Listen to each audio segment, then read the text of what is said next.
విజయవాడలో నడి రోడ్డుపై థార్ జీప్లతో ఢీకొన్న ఘటనపై పోలీసులు దర్యాప్తు వేగవంతం చేశారు.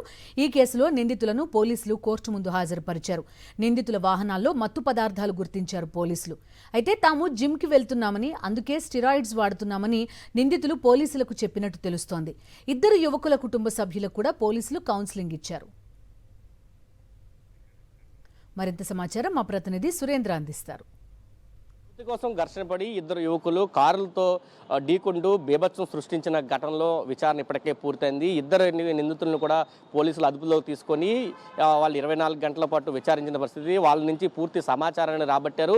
దీని ఆధారంగా ఛార్జ్షీట్ని కూడా సిద్ధం చేశారు. ఈ రోజు ఉదయం పరమట పోలీస్ స్టేషన్ నుంచి ప్రభుత్వ ఆసుపత్రికి తీసుకెళ్లి వైద్య పరీక్షలు నిర్వహించిన అనంతరం కోర్టుకి తీసుకెళ్లిన పరిస్థితి. ప్రస్తుతం కోర్టులో ఈ కేసుకు సంబంధించి విచారణ అయితే కొనసాగుతుంది. అయితే ఇద్దరు కూడా స్నేహితులుగా ఉన్నారు. ఒక అమ్మాయి విషయంలో ఇద్దరికి కొంత విభేదాలు వచ్చిన పరిస్థితి. గురువారం ఉదయం ఇద్దరు కూడా చాట్ చేసుకున్నారు, ఒకరికొకరు సవాల్ విసురుకున్న పరిస్థితి.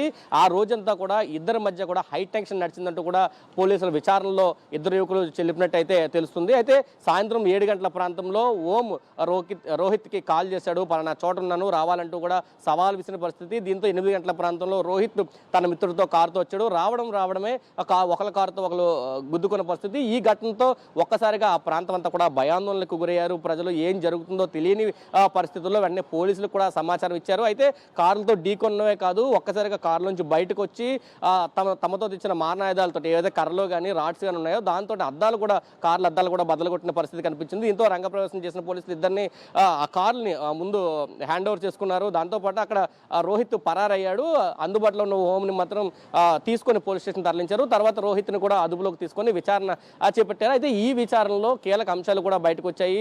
ఇదే కాదు, రోహిత్కి సంబంధించి లేదా ఓంకి సంబంధించిన కారులో డ్రగ్స్ కూడా దొరికినట్లు పోలీసుల విచారణలో తేలింది. దీంతో ఇద్దరికి కూడా ర్యాపిడ్ టెస్టులు చేయించారు. ఓంకి పాజిటివ్గా తేలింది, రోహిత్కి ప్రస్తుతం నెగిటివ్గా వచ్చినట్లయితే చెప్తున్నారు. అయితే రోహిత్ వాడే కారులో సెరెంజ్ ఉందంటూ చెప్పిన పరిస్థితి. నార్కోటిక్కి సంబంధించి పరీక్షలకి దాన్ని పంపించిన పరిస్థితి కూడా కనిపించింది. అయితే ఎక్కడి నుంచి గంజాయి వాడారా లేకపోతే డ్రగ్స్ వాడారా అనే కోణంలో కూడా పోలీసులు విచారణ కొనసాగిస్తున్నారు. అయితే తాము ఇద్దరు కూడా జిమ్కి వెళ్తున్నాము, ఈ నేపథ్యంలో స్టెరాయిడ్స్ వాడుతున్నాము అంటూ కూడా వాళ్ళిద్దరు సమాచారం ఇచ్చినట్లయితే పోలీసులు చెబుతున్నారు. అయితే ఆ కోణంలో కాకుండా డ్రగ్స్ కోణంలో కూడా విచారణ ప్రస్తుతం కొనసాగుతుంది. అయితే మొత్తం ఈ ఘటనలో ఎవరైతే ఇద్దరు యువకులు ఉన్నారో ఆ కుటుంబ సభ్యులను కూడా పోలీసులు పిలిచారు, విచారణ చేపట్టారు. వాళ్ళకు కూడా వార్నింగ్ ఇచ్చిన పరిస్థితి.